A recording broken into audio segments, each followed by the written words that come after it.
for the set that are apple flavored, and that hurts my feelings. I was gonna say, it's like they don't know what happens to me. There's gonna be so many stories that come from the set about how difficult I am to work with simply because I don't want apple. Rachel Zegler just got roasted, and I'm not talking about a harmless poke at her personal style. We're dealing with a full-blown takedown that's allegedly hitting where it hurts the most, her portrayal of Snow White. South Park, famous for ripping celebrities to shreds without blinking. Nothing has brought me greater joy than watching the Walt Disney Company absolutely panic over the last few weeks. They're mad at South Park because they're making fun of their woke ideologies, constantly race swapping or religion swapping everything in their movie. Has now aimed its comedic crosshairs straight at Rachel's big screen persona. Insiders swear that this is no minor jab. They claim the show's latest episode went straight for the jugular, spoofing everything from Rachel's interviews about modernizing Snow White to that painfully awkward new spin on the classic. She's my best friend, and she's the one who sent me the casting notice and said, "Thank me when you're famous." It's the craziest thing ever that it came true in that weird way, and that's why I bring her everywhere, and she's the best ever. The board was making a decision to make a change at the CEO level at Disney, and that they might ask me to. Tail.fans fans are losing it on social media, calling this the ultimate humiliation. Some are screaming that Rachel deserved it for what they call disrespecting the original fairy tale. Others believe South Park went too far. But the biggest shock? This ambush reportedly dropped right after the disastrous box office numbers. For Disney's Snow White remake came rolling in last week. One where he was in the boxing ring. And Howard Cosell, who was then a famous announcer for ABC Sports, introduced him. And I was asked at some point to get Mr. Sinatra Listerine. We're at Madison Square Garden. It's not like there's a Listerine store in Madison Square Garden. So I dutifully ran out, found a drugstore of some sort. This is before CVS. This is 45 years ago. Business with large Western companies and brands, but we bring to China a type of ideology, admittedly a relatively benign one as it relates to politics in China, but still a Western ideology. And in many ways, that had value. Talk about timing. 1 minute, people are reeling from the movie's poor performance. The next minute, South Park is dishing out comedic carnage like there's no tomorrow. And let's be real, this fiasco has turned into a hurricane of outrage, schadenfreude, and downright confusion. Suddenly, everyone is asking questions. Did Disney underestimate the backlash? It was like that for a lot of us. It's easier for me than it was for Tom because I wasn't playing a character that had already existed in the previous films. And those performances are so wonderful that you don't want to try to recreate anything because there's the fear of failing miserably. But also it's 64 years before the original films take place, the original books. And Francis Lawrence, who directed Catching Fire and both Mockingjay films, and Nina, who produced all of the Hunger Games content, they didn't put any pressure on us to try to recreate anything. She's my best friend, and she's the one who sent me the casting notice and said, "Thank me when you're famous." It's the craziest thing ever that it came true in that weird way, and that's why I bring her everywhere, and she's the best ever. But yeah, I put myself on tape. It's the worst tape you've ever seen in your life. I have no idea how I got the part still. And it's being used to teach future casting directors at NYU. What was it like seeing yourself for the first time in full Snow White drag? I love that description. It's perfect. Oh my God, well, when you get to wear Sandy Powell, first of all, insane. And then you get to be lit by Mandy Walker. Why did the new Snow White flop so miserably? Is Rachel Zegler truly in meltdown mode?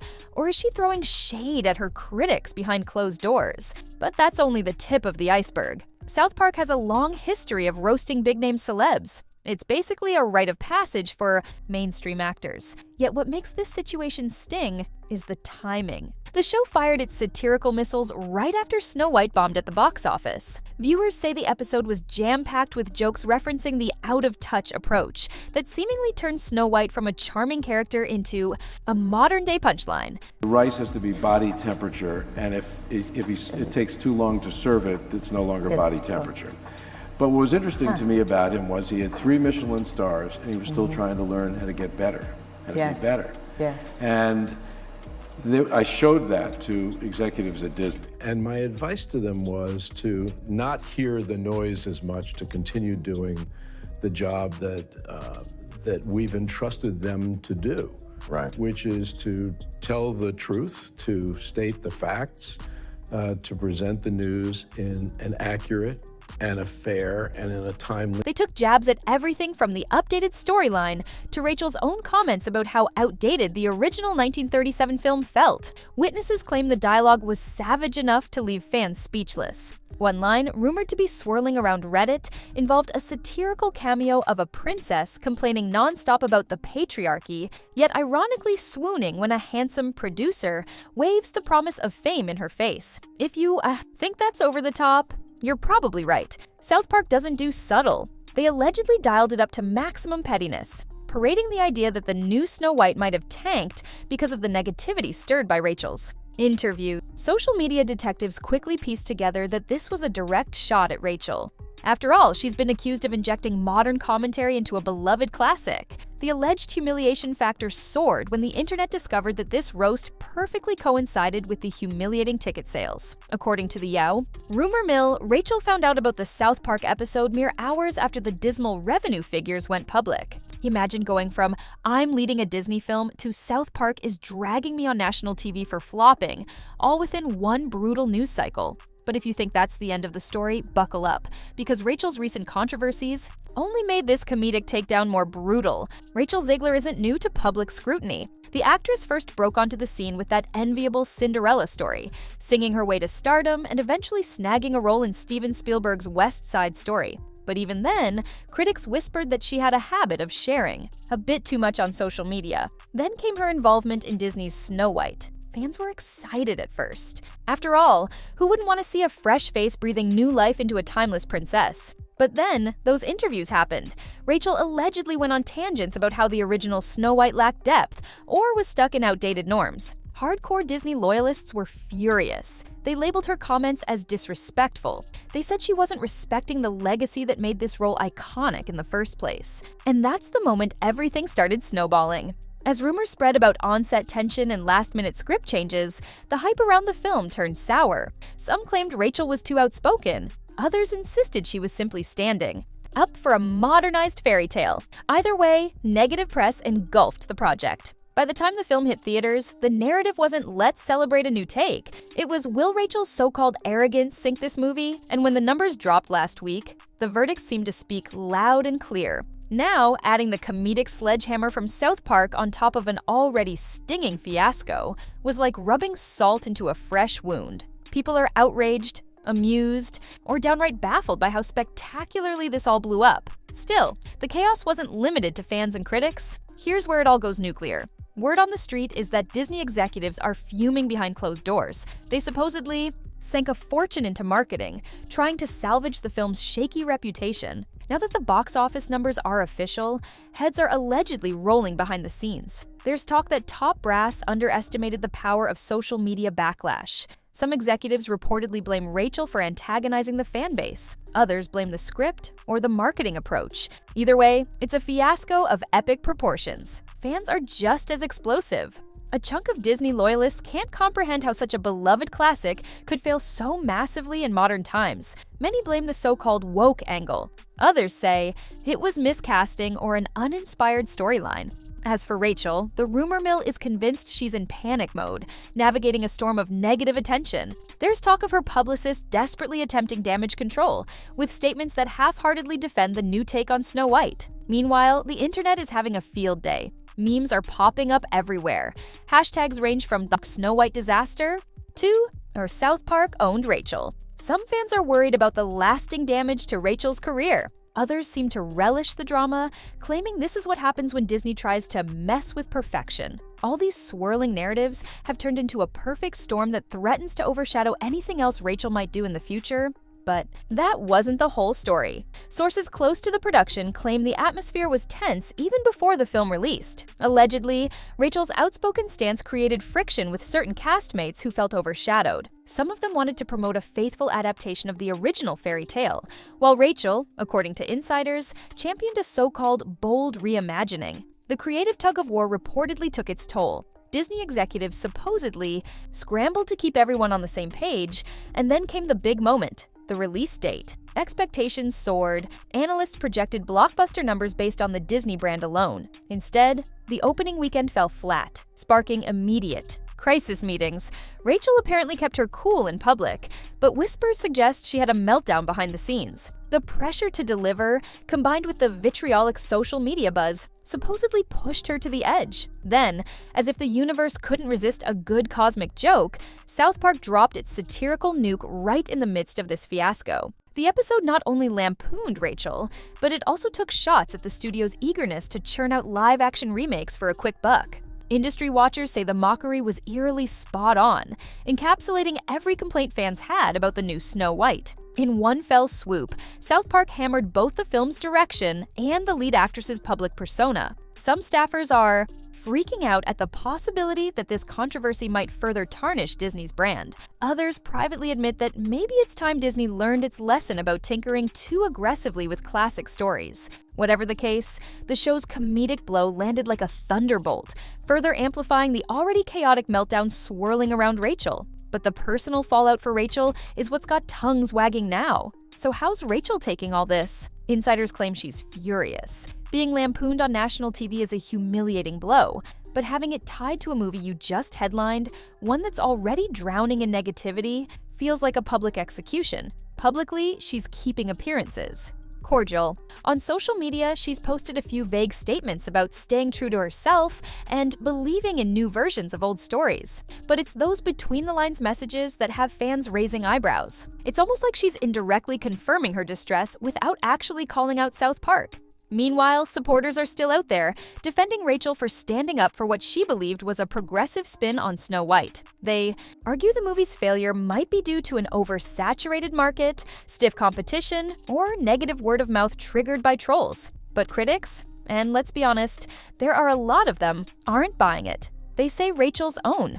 Comments sparked a backlash that even a massive marketing budget couldn't contain. And it doesn't help that each new development, each new statement, seems to add fuel to this blazing dumpster fire. Multiple rumor-hungry outlets are claiming Rachel is panicked about her future projects. Is she losing favor with major studios? Are casting directors rethinking the risk she poses? The chatter is deafening, and no one seems to have a definitive answer. All we know is that her name is currently synonymous with the actress who led Disney's latest disaster, and now the actress who got scorched by South Park. Yet the ramifications might be even bigger than a bruised ego. Executives at Disney are probably banging their heads against the wall, wondering how they let this avalanche of bad press bury their cherished fairy tale. Reports suggest there's an internal scramble to rethink their formula for future live-action remakes. They can't afford another box office catastrophe, especially not one so publicly ridiculed. Industry insiders say this fiasco might spark sweeping changes. No one wants to greenlight a project that stands to become the next punchline on late-night television. Competitor studios are allegedly watching the chaos unfold with equal parts shock and glee. Some are smirking that the Disney magic has worn off. Others worry that public appetite for reboots is waning, and that even big-name IPs aren't guaranteed a smash hit anymore. Rachel Zegler's predicament could serve as a cautionary tale. A star's personal views, when they collide violently with an iconic property's legacy, might cripple a film before it even hits theaters. Behind closed doors, rumor has it that top creative leads have been called in to salvage what's left of this mess. Are they going to spin the fiasco in a way that resurrects public interest? Or are they simply going to sweep it under the rug, praying that another project can overshadow the meltdown in the coming months? One thing's certain, this incident isn't just about one actress or one flopped movie. It's about the entire approach to retelling classics, and whether audiences are fed up with radical changes. If you thought all that was dramatic enough, wait until you hear the final piece of this puzzle. So, here we are, at the end of a saga that feels more like a roller coaster from DM Nation than a Disney storyline. Rachel Zegler, once hailed as the fresh-faced star set to revamp a classic princess, now stands at the center of a cultural firestorm. South Park's notorious mockery arrives like a comedic wrecking ball, smashing what little goodwill remained after Snow White's shocking flop. Fans are divided. Critics are reveling in the drama. Disney is apparently in panic mode, and Rachel herself is left grappling with the aftershocks of an entire industry turning its gaze on her. The box office disaster last week was the first red flag. Now, the comedic humiliation by South Park cements the fiasco in pop culture infamy. People will talk about this for years, using it as a case study in how to turn a beloved fairy tale into a polarizing controversy. So many questions remain. Will Rachel recover from this? Will Disney be forced to shake up its entire operation? Will future remakes carry the heavy burden of this meltdown? But here's the part that might keep you up at night. This might only be the beginning. Hollywood is a place of reinvention, yes, but also of brutal memory. If Rachel's name stays linked to this fiasco, her next moves might be met with instant skepticism. And if Disney can't pivot fast, this humiliation could mark a turning point in how the studio approaches its iconic vault of stories. Love it or hate it, the South Park spoof added a scorching layer of ridicule to an already scorching mess. Let's recap. We've got an actress who soared to fame lightning fast, a beloved childhood classic that bombed in front of the entire world, a comedic roast from TV's most unapologetic show, and an entire industry reevaluating what it means. To update treasured fairy tales, it's the kind of drama that makes everyday gossip look tame by comparison. And that's where we leave it. Will the humiliation fade, or will it evolve into something even more outrageous? All we know is that the story isn't over. The dust hasn't settled. In fact, it's still swirling, leaving us all guessing what epic twist might erupt next. Keep your eyes wide open, because in Hollywood, when disaster strikes, it usually brings along a storm of secrets, betrayals, and even more shocking surprises. Nothing is truly impossible in Tinseltown. If Rachel Zegler's Saga has taught us anything, it's that fame can be as fleeting as the next box office result. And right now, the verdict on Snow White's modern revamp couldn't be clearer. People wanted magic. They got controversy. They expected a renewed sense of wonder. They ended up with a meltdown so fiery that South Park had to jump in and rub it in everyone's faces. So stay tuned. Because if this fiasco has proven anything, it's that Hollywood's capacity for drama is bottomless. And sometimes all it takes is one rumor, one flop, and one merciless parody to flip a dream role into a cautionary tale for the ages. The question is, how many more cautionary tales are lurking just around the corner? Remember, in a place where illusions are currency, reality often packs the harshest punch. And for Rachel Zegler, that punch just landed. Courtesy of a show that doesn't care who it offends, as long as it makes the world gasp in collective shock.